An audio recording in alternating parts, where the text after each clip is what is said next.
చక్రపాణి గారు నమస్కారం అండి. నమస్తే.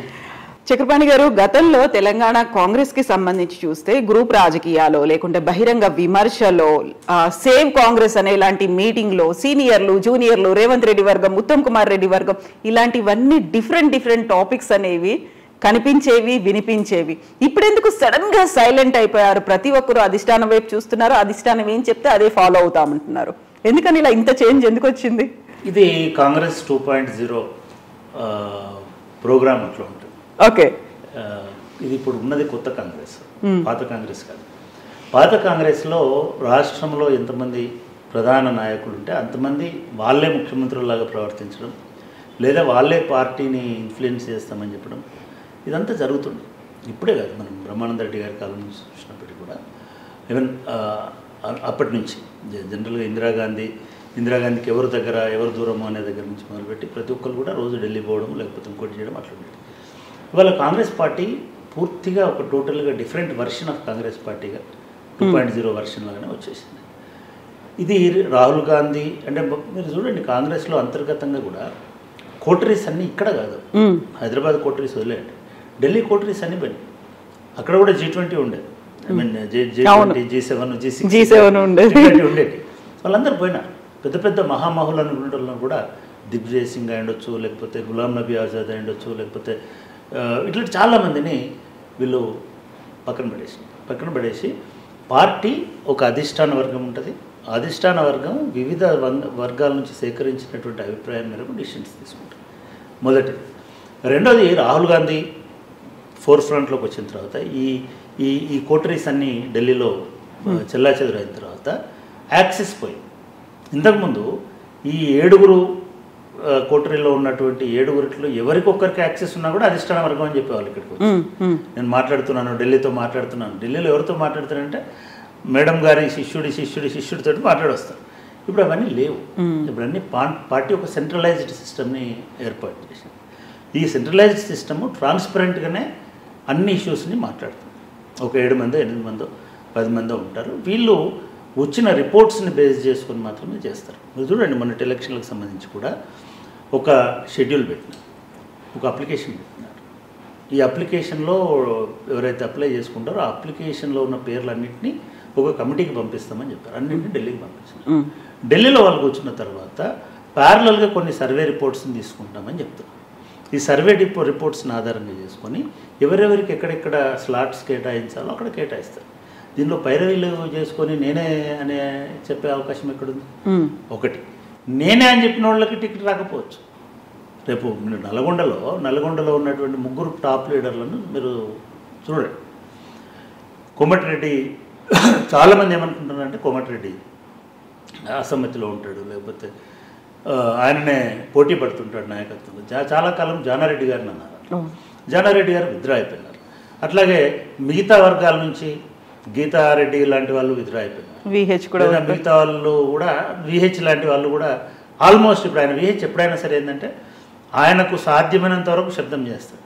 తర్వాత హైకమాండ్ ఏమనుకుంటున్నది అనే దాన్ని బట్టే పోతుంటారు. ఇప్పుడు కాదు, హనుమంతరావు గారికి ఉన్న పేరు రాజీవ్ గాంధీ కాలం నుంచి కూడా ఆయన కాంగ్రెస్ పార్టీకి, రాజీవ్ గాంధీకి ఒక శిష్యుడు, వీర విధేయుడు అనేటువంటి అభిప్రాయం. ఆయన కాంగ్రెస్ పార్టీకి వ్యతిరేకంగా మాట్లాడే అవకాశం లేదు, నాయకత్వానికి వ్యతిరేకంగా ఉండే అవకాశం. ఇకపోతే ఇప్పుడు ఉన్నటువంటి వాళ్ళలో కొంతమంది సైలెంట్గా ఉన్నారు. మీరు మది యాష్కి చూడండి, సైలెంట్గా ఉన్నాడు. పొన్నం ప్రభాకర్ చూడండి, సైలెంట్గా ఉన్నాడు. లేకపోతే మిగతా అట్లాంటి లీడర్స్ ఎవరైతే ఢిల్లీ వ్యవహారాలు తెలిసిన వాళ్ళు ఉన్నారో వాళ్ళు రోజు వచ్చి మీడియాలో మాట్లాడి హడావిడి చేయట్లేదు. ఎందుకంటే వాళ్ళకి తెలుసు ఇవాళ రేవంత్ రెడ్డి వెంబడి ఉన్న వాళ్ళకి టికెట్లు వస్తాయని చెప్పడానికి అవకాశం లేదు. అట్లాగని తమకు తాను లీడర్లుగా ప్రకటించుకొని మేము ఇక్కడి నుంచి పోటీ చేస్తున్నాం, గెలుస్తున్నాం అని ఒక్క నాయకుడు కూడా వాళ్ళ కాన్స్టిట్యున్సీ ఏదో చెప్పడం లేదు. రేపు అధిష్టానం నో అని చెప్పొచ్చు. మీరు గమనించండి, ఒక సందర్భంలో కోమటిరెడ్డి వెంకటరెడ్డి గారు నా కాన్స్టిట్యున్సీనే నేను బీసీకి ఇస్తాను అని చెప్పాడు. నల్గొండ బీసీకి ఇస్తాం, గెలిపిస్తామని చెప్పాడు. నల్గొండలో ఉన్న ఓపెన్ కాన్స్టిట్యున్సీలో నల్గొండ బీసీకి ఇవ్వచ్చు, లేదా ఇంకొక లీడర్కి ఇవ్వచ్చు. ఇది ఏదైనా జరగడానికి ఆస్కారం ఉన్నది. కోమటిరెడ్డి వెంకటరెడ్డిని మీరు ఎంపీగానే ఉండండి, మీరు ఎమ్మెల్యేకు పోటీ చేయకూడదు, ఏ ఎంపీ ఉన్న 4 ఎంపీలలో ఎవరు చేయకూడదు అని చెప్పినా ఆశ్చర్యపోవాల్సిన అవసరం లేదు. అప్లై చేసుకున్నప్పటికీ కూడా అంటే అప్లై చేసుకోవడం చాలామంది చేసుకుంటారు. రెండోది, అప్లై చేయనులో కూడా సీట్ ఇవ్వచ్చు. అప్లై చేయడం అనేటువంటిది ఒక ఇది ఒక ప్రాసెస్ లాగా ఎవరినైనా ఆన్ ఇన్విటేషన్ మీరు ఇక్కడ పోటీ చేయండి అని చెప్పొచ్చు. కోమటిరెడ్డి వెంకటరెడ్డి నల్గొండలో ఇది చేశాడు, లేదు నువ్వు జగదీశ్వర్ రెడ్డికి వ్యతిరేకంగా పోటీ చేయి, నువ్వు సూర్యాపేటకి వెళ్ళమంటే నేను వెళ్ళను అంటాడా అనే అవకాశం లేదు. సో కాంగ్రెస్ పార్టీ ఒక సెంట్రల్ అథారిటీ లాగా సెంట్రలైజ్డ్ పార్టీ, ఎట్లాగైతే టీఆర్ఎస్ పార్టీ లోకల్ లెవెల్లో ఒక సెంట్రలైజ్డ్ సార్ ఏది చెప్తే అదే అని అనుకున్నారో వాళ్ళకు కూడా ఒక సార్ ఉన్నాడు, వాళ్ళకు కూడా ఒక అధిష్టానం ఉంది, వాళ్ళు ఎట్లా చెప్తే అట్లా అనేది తెలుస్తుంది. కాబట్టి ఇవాళ మీరు ఎవరు మాట్లాడతలేరని మనం ఆందోళన చేయక్కర్లా. కాంగ్రెస్ ప్రెసిడెంట్ మాట్లాడట్లే టికెట్ల గురించి, పార్టీ అంతర్గత వ్యవహారాల గురించి ఏ ఒక్క కాంగ్రెస్ నాయకుడు మాట్లాడడం లేదు. ఎందుకంటే దాని మీద వాళ్ళకు అధికారం లేదు. కేవలం కేసీఆర్ని అనడానికో లేకపోతే టీఆర్ఎస్ని అనడానికో బీజేపీని మనము ఒక మీటింగ్ జరిగింది ఇక్కడ, ఆ మీటింగ్లో మాట్లాడిందంతా చూడండి కాంగ్రెస్కి సంబంధించినటువంటి ఏం చేయబోతున్నది కూడా వాళ్ళు ఏం చెప్తారు. 5 గ్యారంటీలు 4 గ్యారంటీల వరకు ఆగుతున్నారు తప్ప ఒక్క అదనపు హామీ కూడా ఇవ్వట్లేదు. అంటే అదొకటి చేయట్లేదు. అంటే వాళ్ళ మేనిఫెస్టో అనేది కూడా వీళ్ళ చేతిలో ఉండదు. ఇదంతా సునీల్ కనుగోలు ఏదైతే డిజైన్ చేస్తారో ఆయన చెప్తాడట కూడా ఎవరు మాట్లాడాలి ఏం మాట్లాడాలి, ఒక లైన్ కూడా ఆయనే ఇస్తాడని అంటున్నారు. క్రాస్ చేయడానికి లేదు, అది క్రాస్ చేయడానికి లేదు. ఇది ఒక స్ట్రిక్ట్, ఇది మంచిది కూడా కాంగ్రెస్ పార్టీకి. లేకపోతే ఈ పార్టీకి అనేక రకాలైనటువంటి గందరగోళాలు జరిగేవి. ఎందుకంటే ప్రతి ఒక్కరు కూడా చాలా ఇవన్నీ పక్కన పెట్టండి. ఒక ఏడాది క్రితం చూడండి రాష్ట్ర కాంగ్రెస్ వ్యవహారాల ఇన్ఛార్జ్ మీదనే అభియోగాలు చేసినారు. చాలా బూతులు మాట్లాడినారు, డబ్బులు తీసుకొని రేవంత్ రెడ్డి నియమించారు అని మాట్లాడారు. ఇప్పుడు అట్లా తోకాడించడానికి అవకాశం లేదు. దీనికి 2 కారణాలు. ఒకటి, ఎలక్షన్ దగ్గరకు వస్తున్నాయి. ఇప్పుడు మళ్ళీ వెళ్ళి బెదిరించి మేము బీజేపీలో చేరుదామనడానికి కూడా లేదు, బీజేపీలోంచి ఇటు వస్తున్నారు. రెండవది కూడా గమనించండి, మీకు 2 శిబిరాలు. కోమటిరెడ్డి గారి మీద పాపము ఆయనకి ఎంతవరకు ఇంటెన్షన్ ఉంది ఎంతవరకు లేదు మనకు తెలియదు, కానీ ఆయన ప్రైమ్ మినిస్టర్ని కలుస్తున్నాడు, బీజేపీకి వెళ్తున్నాడు అని అన్నాడు. ఇప్పుడు బీజేపీకి వెళ్ళాడు. ఎందుకు వెళ్ళాడంటే వాళ్ళ తమ్ముడే బీజేపీ నుంచి వచ్చడానికి రెడీగా ఉన్నాడు. ఎందుకంటే బీజేపీలో ఏమీ లేదు అనే సంగతి వాళ్ళకి అర్థమైపోయింది. మరి టీఆర్ఎస్కి వెళ్ళాలి, బీఆర్ఎస్లోకి వెళ్ళాలి, బీఆర్ఎస్కి వెళ్ళని రానియదు, ఎందుకంటే వాళ్ళకు కూడా వేకెన్సీ లేదు. సో ఏం చేస్తారు మరి, కాంగ్రెస్లోనే ఉండాలి. కాంగ్రెస్లో నుండి ఉల్టా సీదా మాట్లాడితే వాళ్ళు టికెట్ ఇవ్వకపోవచ్చు, ఇవ్వకపోతే ఏంది పరిస్థితి. సో ఇవన్నిటి మధ్యలో కాంగ్రెస్ పార్టీ తనను తాను డిసిప్లైన్ చేసుకునేటువంటి పరిస్థితిలో ఉంది. డెఫినెట్గా ఇది అవసరం కాంగ్రెస్ పార్టీకి, ఎందుకంటే దట్ మోస్ట్ ఇండిసిప్లైన్డ్ పార్టీకి ఉన్న వాళ్ళకి కొద్ది గొప్ప ఇటువంటి బత్తెం పట్టుకుని ఉన్న సెటరైట్ చేయడానికి ఒక అధిష్టానం ఉంటే మంచిది. సో బహుశా అదే కనిపిస్తుంది. సో తెలంగాణ అనేది ఫస్ట్ కర్ణాటక ఎలక్షన్స్ తర్వాత ఫోకస్ పెట్టాలి అనేది ఇప్పుడు సీరియస్గా ఫోకస్ పెట్టాలని చూస్తుందా? ఇంప్లికేషన్స్ ఎలా ఉంటాయి, ఇంపాక్ట్ అనేది ఎలా ఉంటుంది మరి? అంటే కాంగ్రెస్ పార్టీ వరకు వాళ్ళకి మల్టిపుల్ ఛాలెంజెస్ ఉన్నాయి. ఒకటి, రాజస్థాన్లో పదవి నిలబెట్టుకోవాలి. రాజస్థాన్లో 5 సంవత్సరాలు వాళ్ళు పరిపాలించినారు. అశోక్ గెహ్లోట్ మీద పెద్ద వ్యతిరేకత ఏం లేదు, కాకపోతే పార్టీలో అసంతృప్తి ఉంది అక్కడ. అది కూడా ఇప్పుడు కొంత ఒక కొలిక్కి వస్తుంది. బహుశా నెక్స్ట్ సచిన్ పైలట్కి అవకాశం ఇస్తామని చెప్పేటువంటి అవకాశం కూడా ఉంది. అదొక అక్కడ ఎన్నికలు నడిపించడం అనేది ఒక ప్రధానమైనటువంటి కసరత్తు. రెండవ ప్రధానమైనటువంటి అంశం ఏమిటంటే మధ్యప్రదేశ్. ఎందుకంటే ఈ రెండు ఎందుకు తెలంగాణ కంటే ఎక్కువ ఫోకస్ అక్కడ ఉంటుందని చెప్తున్నానంటే అక్కడ ఎక్కువ పార్లమెంట్ సీట్స్ కూడా ఉన్నాయి. రాబోయే పార్లమెంట్ ఎన్నికల్లో ఇటు మధ్యప్రదేశ్లో కానీ అటు రాజస్థాన్లో కానీ ఎక్కువ సీట్లు వాళ్ళు గెలుచుకోవాలి. మిగతా రెండిట్లలో సెకండ్ లెవెల్ స్టేట్స్గా కాంగ్రెస్ పార్టీ కన్సిడర్ చేస్తున్నదని అనుకోవడంలో ఛత్తీస్గఢ్ అండ్ తెలంగాణ. ఛత్తీస్గఢ్లో ఆల్రెడీ వాళ్ళ అధికారంలో ఉన్నారు, వాళ్ళకు ఒక క్లియర్ విజన్ ఉంది ఏం చేయాలి అనేది దానికి సంబంధించి. తెలంగాణకు సంబంధించి మాత్రం వాళ్ళు ఇంకా కసరత్తు చేస్తున్నారు. ఎందుకంటే తెలంగాణలో దేశంలో ఏ పార్టీ అయినా ఏదే దేశంలో ఎక్కడ రాజకీయాలలో ఎలక్షన్లు అయినా కూడా తెలంగాణలో ఉన్న హామీలు తెలంగాణలో అమలవుతున్నటువంటి మించి చేయాలి. మీరు కాంగ్రెస్లో చూస్తే, మీరు కర్ణాటకలో చూస్తే ఆల్మోస్ట్ తెలంగాణను కొంత కాపీ చేసినారు. అక్కడ బీజేపీ చాలా చోట్ల తెలంగాణ పథకాలను కాపీ చేసింది.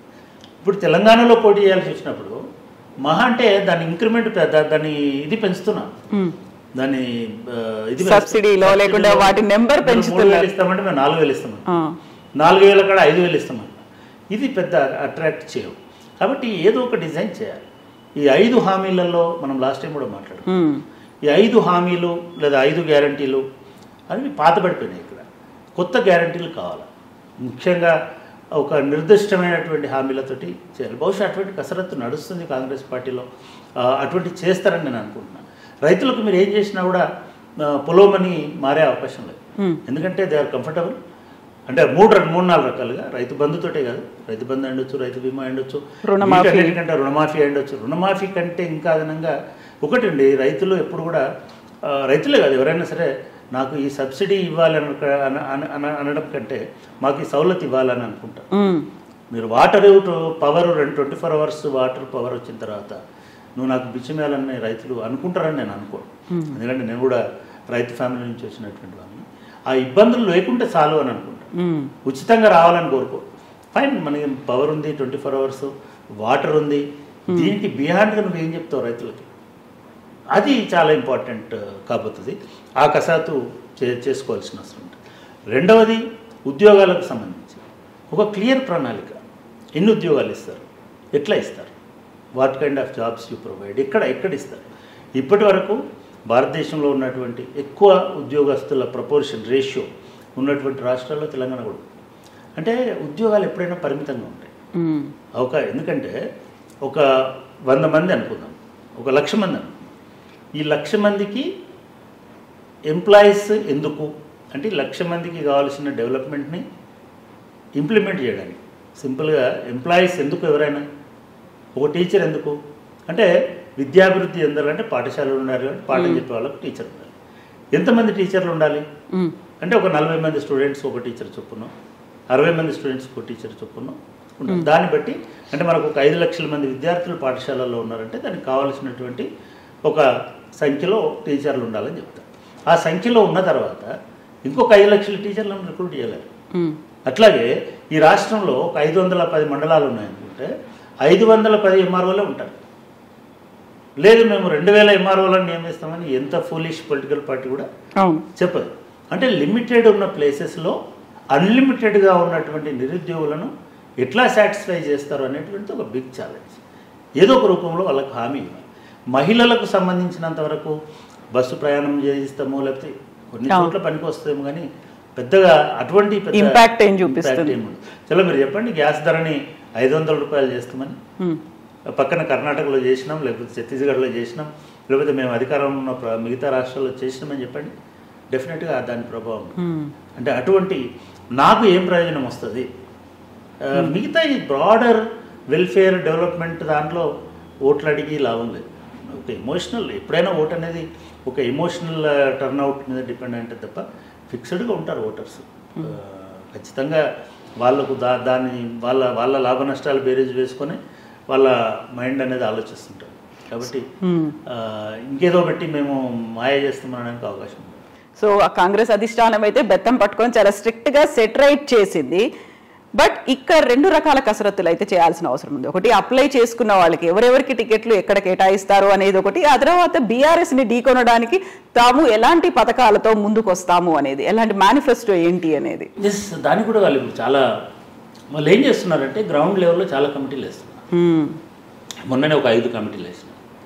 వీళ్ళు ఈ లోకల్గా ఉన్నటువంటి ఇష్యూస్ని, ఈ అంశాలని క్రోడీకరించి అధిష్టానానికి ఇచ్చేంతవరకే వీళ్ళు చేస్తారు.